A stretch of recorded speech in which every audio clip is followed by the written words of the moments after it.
అందరికీ నమస్తే. అందరూ ఎలా ఉన్నారు? బాగున్నారా? కువైట్లో అమ్మవారు వస్తుందని తెలిసినప్పుడు నేను షాక్ అయ్యాను. అది కూడా మా ఆయనకి వచ్చిందని తెలిసి ఇంకా షాక్ అయ్యాను.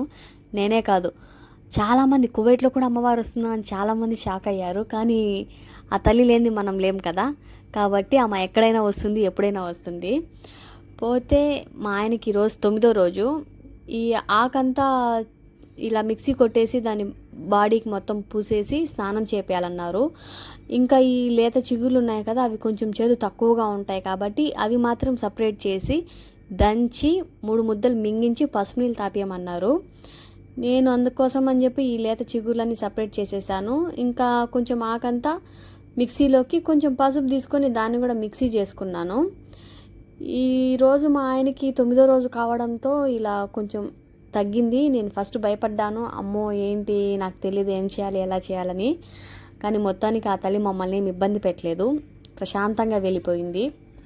ఇంకా మా ఇంట్లో వాళ్ళు కూడా నాకు ఫోన్ చేసి అలా చెయ్యి ఇలా చెయ్యి అని చెప్తున్నారు కాబట్టి నాకు అంత ప్రాబ్లం అయితే ఏం అనిపించలేదు. కొంచెం పర్వాలేదు, ప్రశాంతంగానే ఉంది మనసు.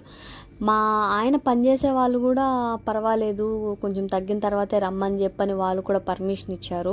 ఎందుకంటే వాళ్ళు కూడా మన ఇండియన్సే, వాళ్ళకు కూడా తెలుసు కాబట్టి.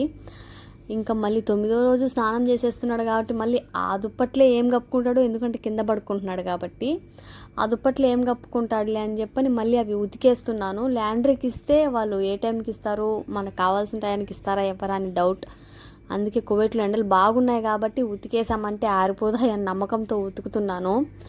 అబ్బో ఈరోజు పని దుప్పట్లు అవి ఇవి, మళ్ళీ నాకు పని ఉంది, కస్టమర్ అపాయింట్మెంట్ ఉంది మళ్ళీ మధ్యాహ్నం నుంచి. అబ్బా చాలా పని ఉంది ఈరోజు.